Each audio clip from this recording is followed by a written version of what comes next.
గోవింద గోవింద గోవింద గోవింద.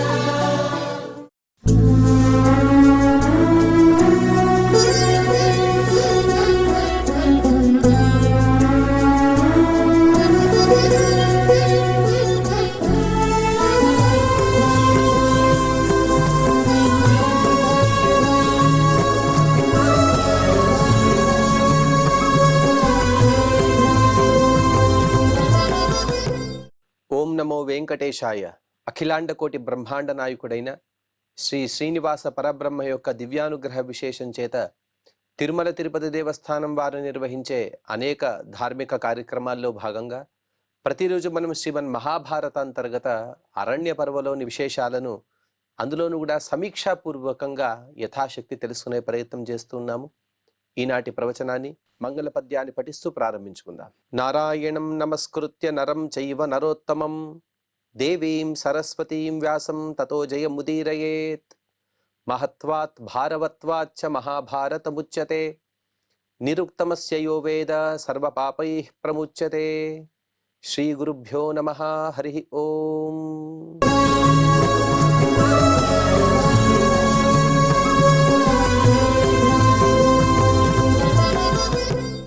ద్రౌపదీదేవి గారు ధర్మరాజు యొక్క కొన్ని ప్రశ్నలు అని అనుకోవాలి. అనగా తన నాస్తిక్యవాదం కాదు, అంతకన్నా ఆస్తిక్యవాదాన్ని ఇంకా చక్కగా నిరూపిస్తూ ఉన్నారు. అందులో భాగంగా సత్కర్మ యొక్క ఫలితాన్ని చెబుతున్నారు. కర్మలనేది ప్రపంచంలో ప్రతి ఒక్క మనిషి కూడా చేయవలసినదే. అలా చేయకపోతే ప్రజలు వృద్ధిని పొందలేరు.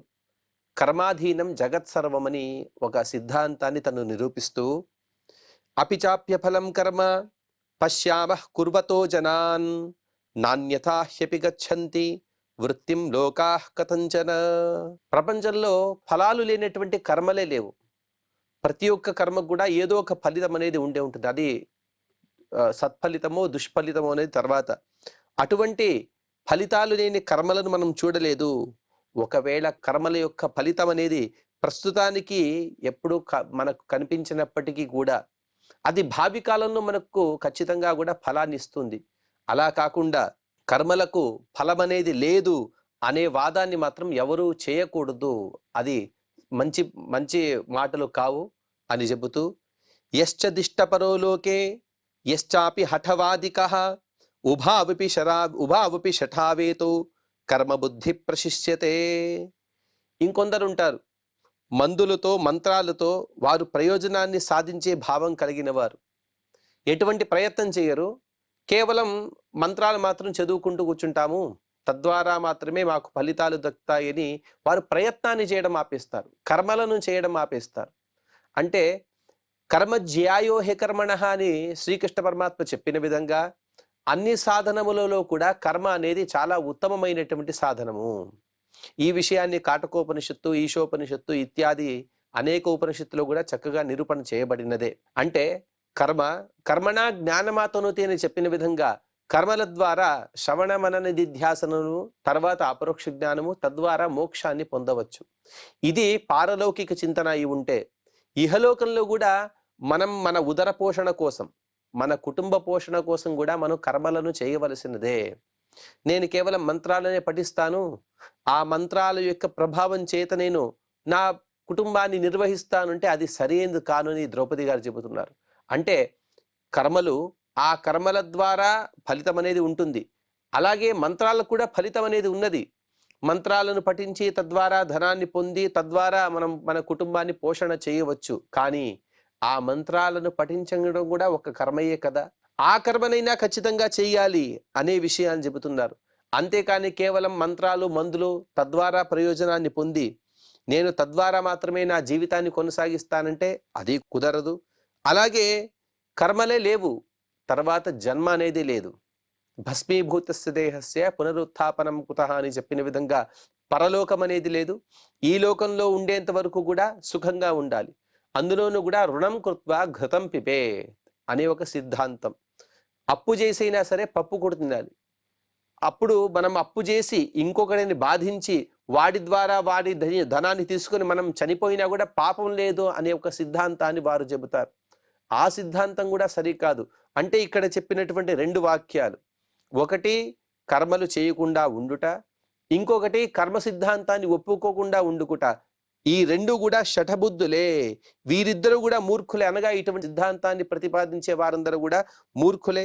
యోహిదిష్టముపాసీనో నిర్విచేష్ట సుఖం శయేత్ అవసీదేత్ సదుర్బుద్ధి రామో ఘట ఇవోదకే. కొందరుంటారు ఎప్పుడు కూడా అదృష్టాన్ని నమ్ముకొని ఉంటారు. అదృష్టాన్ని నమ్ముకొని తను క్రియాశూన్యుడైపోతాడు. వాడు సుఖంగా అలా పడుకొని ఉంటాడు. ఎందుకంటే ఉదయం నుండి రాత్రి వరకు కూడా ప్రభుత్వం ఇచ్చేటువంటి ఉచిత పథకాల ద్వారా తను అనేక భోగభాగ్యాలను పొందుతూ తను జులాయిగా తిరుగుతూ ఉంటారు. అది కూడా సరికాదని చెబుతున్నారు. అవసీదేత్స దుర్బుద్ధి రామోఘట ఇవోదకే. వాడు ఎలా అయిపోతాడంటే పచ్చి కుండని నీటిలో తీసుకుని వెళ్తే ఏమైనా ఉపయోగం ఉన్నదా? ఏదైనా ఒక కుండను మనం తయారు చేసిన తర్వాత దాన్ని కాల్చి ఎండబెట్టి తద్వారా మనం నీటిని తీసుకురావాలే కానీ పచ్చి కుండని తీసుకువెళ్ళి నీటిలో పెడితే అదంతా మొత్తం కరిగిపోతుంది. ఎలాగో అలాగే ఎవడైతే కర్మలను చెయ్యడో, ఎవరైతే ప్రయత్నాన్ని చేయడో అటువంటి వాని యొక్క జీవితం వ్యర్థము. ఇదే విషయాన్ని మనం శాస్త్రంలో కూడా వింటాం. మహాప్రయత్నవర్జితాః హరేరనుగ్రహోజ్జితాః హరేరనుగ్రహోజ్జితాః జనాన జగ్మురున్నతిం. ఎన్నో ప్రయత్నాలు చేశారు ఎందరో. ఆ ప్రయత్నాలు చేసి పరమాత్మ యొక్క అనుగ్రహాన్ని పొంది తద్వారా మాత్రమే మనం మోక్షాన్ని పొందాలి. లేదు నేను ఎటువంటి ప్రయత్నం చేయను, కేవలం పరమాత్మ యొక్క అనుగ్రహాన్ని మాత్రం కాంక్షిస్తానంటే ప్రయత్నం లేనిదే పరమాత్మ అయినా ఎందుకు అనుగ్రహిస్తాడు? అందుకోసం ప్రయత్నం అనేది అత్యంత ఆవశ్యకము. అలాగే తథైవ హఠ దుర్బుద్ధి శక్తః కర్మణ్యకర్మకృత ఆసీతన చిరం జీవేత్ అనాథ ఇవ దుర్బలః. ఇంకొందరు ఉంటారు, వారికి కాయ కష్టం చేసేటువంటి ఒక సామర్థ్యం ఉంటుంది. అనగా కర్మలను పెట్టుకుందాం, కర్మలను చేసేటువంటి సామర్థ్యం ఉంటుంది. అయినప్పటికీ కూడా వాడు స్వోచితమైనటువంటి భగవత్ పూజాత్మకమైన అసంకల్పితమైనటువంటి కర్మలను చేయక దుర్బుద్ధి అయి ఆలస్యం వలన తన జీవితాన్ని నాశనం చేసుకుంటాడు. తను జీవించేంతకాలం తను సుఖపడడు, తన కుటుంబాన్ని కూడా సుఖపెట్టడు. అలాగే ఇక్కడ ఇన్ని పాపకర్మలు చేశాడు కాబట్టి, అనగా ఎటువంటి ప్రయత్నం చేయలేదు, సత్కార్యాలు చేయలేదు కాబట్టి పరలోకంలోనూ కూడా వాడు సుఖాన్ని పొందలేడు. అందుకోసం కర్మలు అనేది అందరూ చేయవలసినదే. అకస్మాదిహ యఃకశ్చిత్ అర్థం ప్రాప్నోతి పూరుషః తం హఠేనేతి మన్యంతే నహి యత్నో న కస్యచిత్. ఇంకొకడు ఉంటాడు, వాడు ఏదో ఒక కారణం చేత అకస్మాత్తుగా తను ధనాన్ని పొందుతాడు. ధనాన్ని సంపదను పొందిన తర్వాత అదంతా కూడా తన యొక్క హఠము, అనగా కేవలం తన యొక్క మనస్సంకల్పం ద్వారా మాత్రమే పొందాను అనుకుంటాడు. సత్కర్మలను చెయ్యడు, ఎటువంటి కర్మలను చెయ్యడు, కానీ ధనాన్ని పొందాడు. అంటే ఇదంతా కూడా నా గొప్పతనం అని చెప్పుకుంటూ ఉంటాడు. అది ఎవరి ప్రయత్నం అనేది వాడికి తెలియదు, ఎవరి యొక్క అనుగ్రహం అనేది వాడికి తెలియదు. ఎందుకంటే వాడు ఎటువంటి ప్రయత్నం చేయలేదు. కానీ వాడికి ధనం దొరికిందంటే దానికి అర్థం ఏమిటంటే వాడి యొక్క పూర్వజన్మ సుకృతమో, లేకపోతే వాడి యొక్క పూర్వీకుల యొక్క ఆశీర్వాదమో ఇత్యాది అనేక కారణాలు మనం అక్కడ భావించాలి. కానీ వాడి యొక్క హఠక్రియ అనేది అక్కడ వాడి ధన సంపాదనకి కారణం కాదు. యచ్చాపి కించిత్ పురుషః దిష్టం నామ భజత్యుత దైవేన విధినా పార్థ తద్దైవమితి నిశ్చితం. ద్రౌపదీదేవి గారు చెబుతున్నారు, ఓ కుంతీతనయ్య, ఒక మానవుడు దేవ సంబంధమైనటువంటి వ్రతాలను చేస్తాడు. చేసిన తర్వాత తద్వారా తనకు అభిష్ట సిద్ధిని పొందుతాడు. దీన్నే అదృష్టం అంటారు. అంటే తను చేసినది ఒక కర్మ. ఉదాహరణకి తనకు ఉద్యోగం కావాలి, ఉద్యోగం కావాలని ఉద్యోగం కోసం ఏదైతే అర్జీ వేయాలి, ఆ పరీక్షకు కావలసినటువంటి జ్ఞానాన్ని పొందాలి ఇత్యాది చేశాడు. కానీ ఆ పరీక్ష అభ్యర్థులుగా వచ్చిన వారు అనేకులు, వీడికన్నా ప్రతిభావంతులే. కానీ పరమాత్మ యొక్క అనుగ్రహం చేత ఏదో ఒక సత్యనారాయణ పూజ చేశాడు. ఆ పూజా ఫలితం ద్వారా తను ఆ పరీక్షలో ఉత్తీర్ణుడై ఆ ఉద్యోగాన్ని పొందాడు. దీన్నే దైవం అంటారు. ఎందుకంటే తనకన్నా ప్రతిభావంతులైనటువంటి అనేక అభ్యర్థులు ఉన్నప్పటికీ కూడా ఆ ఉద్యోగం వీడినే వరించిందంటే దానికి కారణము దైవమే కదా అని ద్రౌపదీదేవి గారు చెబుతూ, యత్స్వయం కర్మణా కించిత్ ఫలమాప్నోతి పూరుషః ప్రత్యక్షమే తల్లోకేషు తత్పౌరుషమితి స్మృతం. ఒక మానవుడు ఇంకొకటి ఉంటాడు, వాడు తను తన స్వకర్మ చేత స్వప్రయత్నం చేత ఎన్నో అసాధ్యమైనటువంటి పనులు చేస్తారు. ఇదంతా కూడా లోకం చూస్తూనే ఉంటుంది. దాన్నే పౌరుషమని చెబుతారు. ఉదాహరణకి విశ్వామిత్ర మహర్షి గారు ఒకవైపు వెళ్ళి తపస్సు చేశారు. ఆ తపస్సుకు ఫలితంగా వాడు అనర్హుడైనప్పటికీ కూడా తమ యొక్క పట్టుదల చేత, తమ యొక్క పౌరుషం చేత వాడు వారిని పైలోకాలకి పంపిస్తే అక్కడ స్వర్గం నుండి కూడా వాడిని నెట్టివేశారు. వాడే త్రిశంకు. కానీ వాడికి స్వర్గం కల్పించాలి కాబట్టి వాడికి ఒక స్వర్గాన్ని నిర్మించారు. అదే కదా పౌరుషం అంటే. ఇంకొక వైపు తపస్సు చేశారు. అలాగే 4 వైపులా కూడా తపస్సు చేసి వారి యొక్క తపఫలం చేత సమస్త ప్రపంచాన్ని కూడా దృష్టాంతంగా నిలిచిపోయారు. ఇది కదా పౌరుషం అంటే. ఆ పౌరుషం వలన లోకోత్తరమైనటువంటి ఎన్నో కార్యాలు చేసి చూపించారు. దీన్నే పౌరుషం అంటారు. స్వభావతః ప్రవృత్తో యః ప్రాప్నోత్యర్థం న కారణాత్ తత్స్వభావాత్మకం విద్ధి ఫలం పురుష సత్తమ. ఇంకొకటి ఉంటాడు, వాడు కారణం లేకుండా స్వభావం చేత మాత్రమే ప్రవర్తిస్తూ ఏదైనా అర్థాన్ని పొందుతాడు. దాన్ని స్వభావాత్మకమైనటువంటి ఫలంగా భావిస్తూ ఉంటాం. అంటే వాడు సాత్వికుడే. పూర్వకాలంలో వాడు కొన్ని సత్కర్మలను చేశాడు. ఆ సత్కర్మల యొక్క ఫలితం అనేది, దాని పుణ్య విశేషం అనేది వాడి కోసం అట్టిపెట్టి ఉన్నది. భావి కాలంలో వాడు ఎటువంటి సత్కర్మలు చేయనప్పటికీ కూడా వాడి యొక్క పూర్వ సత్కర్మల యొక్క ఫలితం ద్వారా ఇప్పుడు సత్ఫలితాలను పొందుతాడు. ఇది స్వభావాత్మకమైనటువంటి ఫలంగా శాస్త్రం చెబుతోంది అని 4 రకాలు ద్రౌపది దేవి గారు ఇక్కడ నిరూపించారు. ఆ 4 రకాల యొక్క విషయాలను తదుపరి శ్లోకంలో చెబుతూ, ఏవం హఠాచ్చ దైవాచ్చ స్వభావాత్ కర్మణస్తథా యాని ప్రాప్నోతి పురుషః తత్ఫలం పూర్వకర్మణాం. పై శ్లోకాల్లో చెప్పిన విధంగా, ఒక శ్లోకంలో చెప్పిన విధంగా హఠము, 2వ శ్లోకంలో చెప్పిన విధంగా దైవానుగ్రహము, తర్వాత స్వభావము, తర్వాత అలాగే పౌరుషమైనటువంటి కర్మ. ఈ 4 విధాలైనటువంటి కర్మలను ఏ మనిషి అయితే తను నిర్వర్తిస్తాడో వాడు అనేక పుణ్య విశేషాలను పొందుతాడు. కానీ ఈ 4 గుణాలను కూడా పొందాలంటే అదంతా కూడా తత్ఫలం పూర్వకర్మణం. అదంతా కూడా వాడి యొక్క పూర్వీకుల యొక్క పుణ్య విశేషం ద్వారా ఈ సద్గుణాలని పొందాడు. అలాగే ఇతడు కూడా తన పూర్వకాలంలో చేసినటువంటి సత్కర్మలకు ఫలితంగా మరికొన్ని సద్గుణాలని పొందాడు.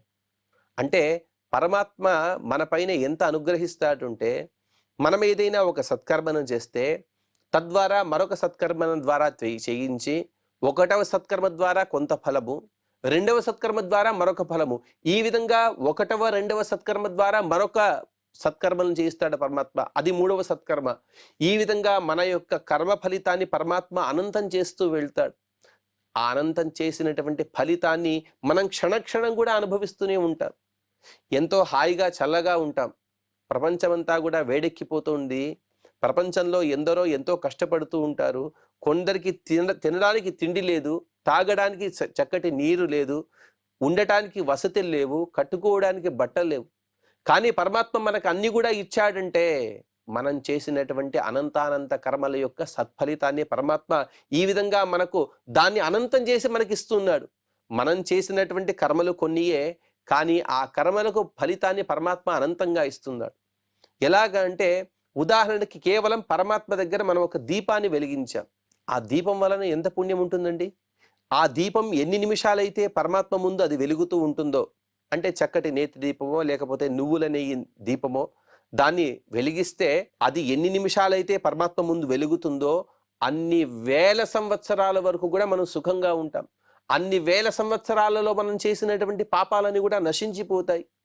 ఈ విధంగా పరమాత్మ యొక్క అనుగ్రహం వలన మాత్రమే జీవుడు చిన్న చిన్న కర్మలు కానీ వాటి ద్వారా మహాసుఖాలను పొందుతాడని ద్రౌపదీదేవి గారు ఇక్కడ చెబుతూ ఉన్నారు. ధాతాపి స్వకర్మైవ తైస్తైర్హేతుభిరీశ్వరః విదదాతి విభజ్యేహ ఫలం పూర్వకృతం నృణాం.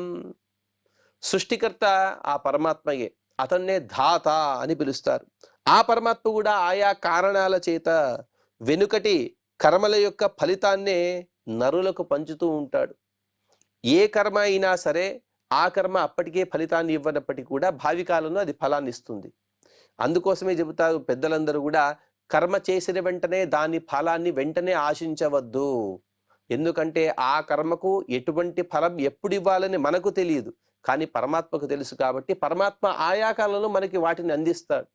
ఉదాహరణకి మనం ఇప్పుడు ఒక అన్నదానం చేశామని అనుకుందాం. ఆ అన్నదానం చేసినటువంటి ఫలితాన్ని ఇప్పుడే అనుభవించకపోవచ్చు. భావి కాలంలో మనం ఏదో ప్రాణిగా పుడతాం.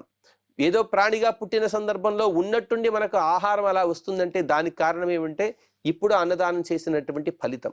ఈ విధంగా అప్పుడే కాకపోయినా కూడా ఎప్పుడైనా సరే తను చేసినటువంటి సత్కర్మలకు సత్ఫలితాలను పొందుతాడు జీవుడు. యద్యయం పురుష కించిత కురుతే వై శుభాశుభం తద్ధాతృవిహితం విద్ధి పూర్వకర్మ ఫలోదయం. మనిషిగా ఉండేవాడు శుభాశుభ కర్మలు రెండు కూడా చేస్తాడు. అటువంటి పురుషుడు తను ఏ కర్మనైనా చేసినా కూడా అదంతా కూడా పూర్వకర్మల యొక్క ఫలితంగా ఏర్పడుతూ పరమాత్మ ఏర్పరిచినదే అని అనుకోవాలి. ఒక కర్మ అనేది మరొక కర్మకు కారణం అని ఏదైతే చెప్పుకున్నామో ఆ విషయాన్ని ద్రౌపదీదేవి గారు ఇక్కడ చెప్పారు. కారణం తస్య దేహోయం ధాతు కర్మణి వర్తతే స యథా ప్రేరయత్యేనం తథాయం కురుతే వశః. మనం ఎన్నో సత్కర్మలను చేశాం కదా, ఆ సత్కర్మలకు ఫలితంగానే ఇటువంటి చక్కటి శరీరాన్ని పొందారు. చూడండి, మనకు చూడడానికి చక్కటి కళ్ళు ఉన్నాయి, వినడానికి చెవి ఉన్నది, మాట్లాడడానికి నోరు ఉన్నది. అలాగే మన శరీరం అంతా కూడా చక్కటి అవయవ సంపదలతో కూడుకొని ఉన్నది. కొందరికి చూస్తుంటాం దివ్యాంగులుగా ఉన్నవారు, వారికి అంగవైకల్యం ఉన్నప్పటికీ కూడా మానసిక బలాన్ని అధికంగా పరమాత్మ ఇస్తాడు. చక్కటి అంగ సంపద కలిగిన వారికి మానసిక బలాన్ని తక్కువ ఇస్తాడు పరమాత్మ. ఇదంతా కూడా ఒక్కొక్క సందర్భంలో కొందరికి మాత్రమే అన్నీ కూడా ఉంటాయి. అనగా అంగవైకల్యము ఉండదు, అలాగే మానసిక బలం కూడా ఉంటుంది.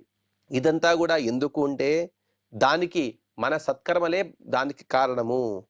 అయ్యో సత్కర్మలు అని చెప్తారు. ఈ సత్కర్మలను మనం ఎలా ఊహించాలంటే నీ శరీరాన్ని చూసుకోమని ద్రౌపదీదేవి గారు చెబుతున్నారు. నీకొక చక్కటి శరీరం వచ్చింది అంటే ఆ శరీరం ద్వారా నీవు సుఖాన్ని పొందుతున్నావంటే నీవు పూర్వజన్మలో లేకపోతే పూర్వకాలంలో ఏవో సత్కర్మలు చేశావనేది నిశ్చయము.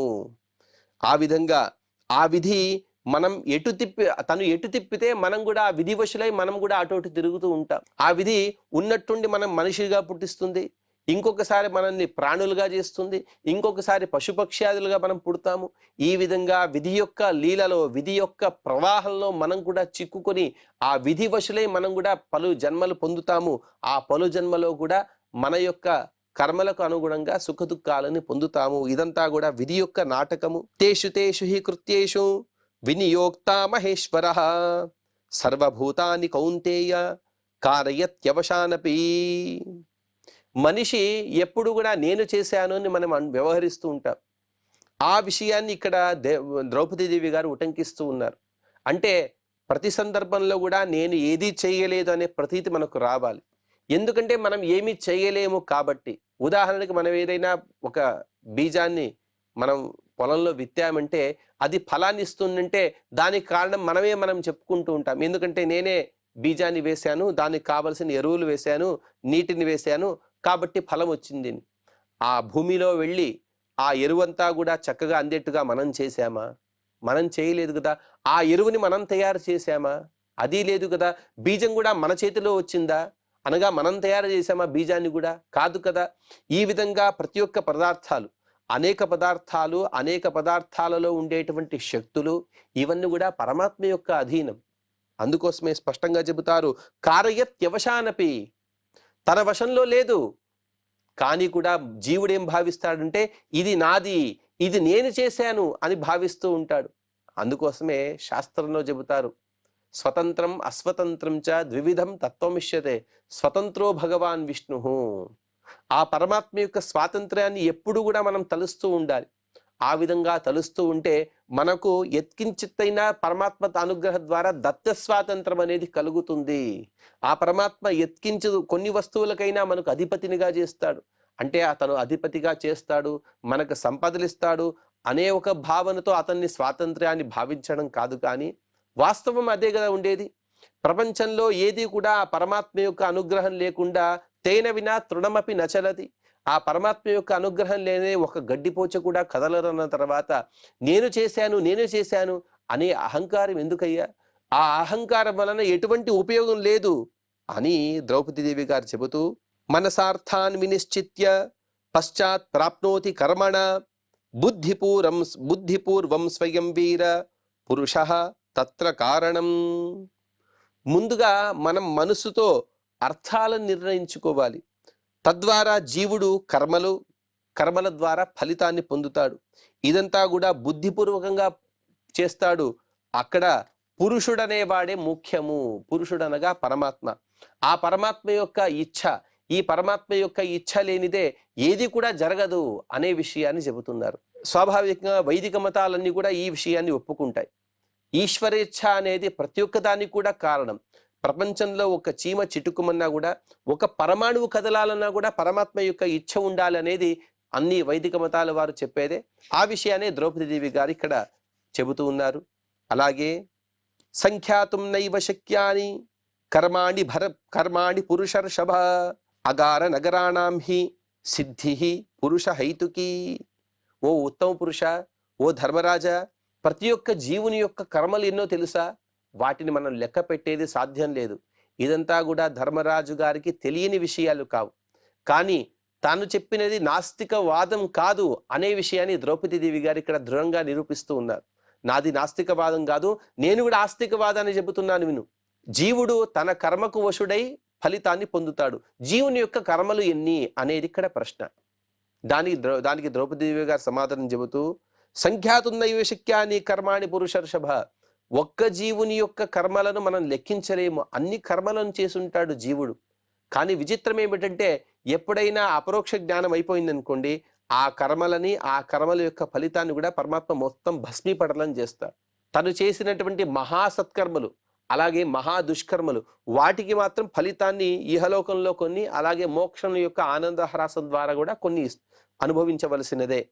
కానీ మిగతా క్షుల్లకమైనటువంటి అన్ని సత్కర్మలు, అన్ని దుష్కర్మలన్నీ కూడా అక్కడ భస్మీపటలం అయిపోతాయి. ఆ పరమాత్మ యొక్క అనుగ్రహం ద్వారా అన్ని ఉన్నాయి జీవుల యొక్క కర్మలనేవి. అటువంటి కర్మలు అవన్నీ కూడా వీటిని మనం ఎలా భావించాలంటే, ఆ జీవుడు అనుభవించే వస్తువుల ద్వారా. ఒక జీవుడు తను చక్కటి ఇంటిని పొందాడు, ఇంకొకడు పొందలేదు. ఒకడు చక్కటి వస్త్రాలను పొందాడు, ఇంకొకడు పొందలేడు. తద్వారా మాత్రమే మనం తెలుసుకోవాలి, పొందినవాడు సత్కర్మలు చేసినవాడు, అనగా సత్కర్మలేనివి పొందనివాడు సత్కర్మలు చేయలేదనే వ్యాప్తి ఇక్కడ ముఖ్యం కాదు. కానీ కర్మల ద్వారా మాత్రమే, కర్మయే కారణము అనే విషయాన్ని ద్రౌపదీదేవి గారు ఇక్కడ చెబుతున్నారు. ఈ ఇళ్ళు కానీ, నగరాలు కానీ, ఇవన్నీ కూడా ఏర్పడుతున్నాయంటే ఇదంతా కూడా పురుష కారమును బట్టి ఇవన్నీ కూడా జరుగుతూ ఉన్నాయి. తిలేతేవం గవిక్షీరం కాష్ఠే పావకమంతతః ధియాధీరో విజానీయాత్ ఉపాయం చాస్య సిద్ధయే. నువ్వులుంటాయి, ఆ నువ్వుల ద్వారా నూనెని తీస్తాం. అలాగే ఆవుల నుండి మనం పాలు తీసుకుంటాం. కట్టెలలో కూడా అగ్ని అనేది ఉంటుంది. ఇదంతా కూడా మనం మన బుద్ధిశక్తితో తెలుసుకోవాలి. ధియాధీరో విజానీయాత్ ఉపాయం చాస్య సిద్ధయే. నువ్వులలో నూనె ఉన్నది, ఆవు కూడా పాలు ఇవ్వగలదు, కాష్టంలో అగ్ని ఉన్నది. దాన్ని పొందాలంటే అలా నువ్వులు మనం ఎదురుగా పెట్టుకుంటే నువ్వులు వాటంతకు వాటి అవే నూనెని స్రవిస్తాయా? ఆవు కూడా తనంతగా తానే పాలను ఇస్తుందా? మనం ప్రయత్నం చేయాలి. ఆ ప్రయత్నాన్ని అనగా నువ్వులు తీసుకువెళ్ళి గానుగలో వేయాలి. ఆ గానుగలో వేసి తిప్పితే కానీ, దానికి ఏదైతే సంస్కారాలు ఉంటాయో అవి చేస్తే కానీ అక్కడి నుండి మనకు నూనె రాదు. అలాగే ఆవుకు చక్కటి గడ్డిని ఇవ్వాలి. అది ఆహారాన్ని స్వీకరించిన తర్వాత అక్కడ జరిగేటువంటి అనేక క్రియా సంయోగం వలన తద్వారా మాత్రమే మనం పాలను పొందగలము. ఈ విధంగా మనిషి ఏ వస్తువునైనా పొందాలన్నా కూడా తన బుద్ధిశక్తి ద్వారా మాత్రమే తను పొందగలడు. అది తప్ప వేరే ఉపాయం లేదు. తతః ప్రవర్తతే పశ్చాత్ కారణైస్తస్య సిద్ధయే తాం సిద్ధిముపజీవంతి కర్మజామిహ జంతవః. అటువంటి ఫలాలని పొందాలి. ఆ ఫలాలని పొందాలంటే అటువంటి ఒక ఇచ్ఛ, తదనుగుణమైనటువంటి ప్రవృత్తిని పొందాలి. తర్వాత ఆ మనిషి దాని యందు ప్రవృత్తుడవుతాడు. ప్రాణులు కర్మల వలన పుట్టినటువంటి ఆ సిద్ధినే ఆధారంగా చేసుకొని తను బతుకుతూ ఉంటాడు. అనగా తను కర్మలు, ఆ కర్మల ద్వారా సిద్ధి, తద్వారా మాత్రమే తను బతకగలడు. ఆ సిద్ధి అనేది లేకపోతే మాత్రం మనిషి బతకలేడు అనే విషయాన్ని ద్రౌపదీదేవి గారు చెప్పారు. ఇంకొన్ని ఉపదేశాలు మనం తదుపరి ప్రవచనంలో తెలుసుకునే ప్రయత్నం చేద్దాం. ఈనాటి ప్రవచన కార్యక్రమాన్ని శ్రీ వెంకటేశ్వర స్వామి వారి పాద పద్మముల యందు సమర్పణ చేస్తూ క్షమా ప్రార్థన మరియు మంగళ పద్యాన్ని పలుకుదాం. యదక్షర పదభ్రష్టం మాత్రాహీనం చ యద్భవేత్ తత్సర్వం క్షమ్యతాం దేవ నారాయణ నమోస్తుతే. శ్రియః కాంతాయ కళ్యాణ నిధయే నిధయేర్థినాం శ్రీ వెంకట నివాసాయ శ్రీనివాసాయ మంగళం.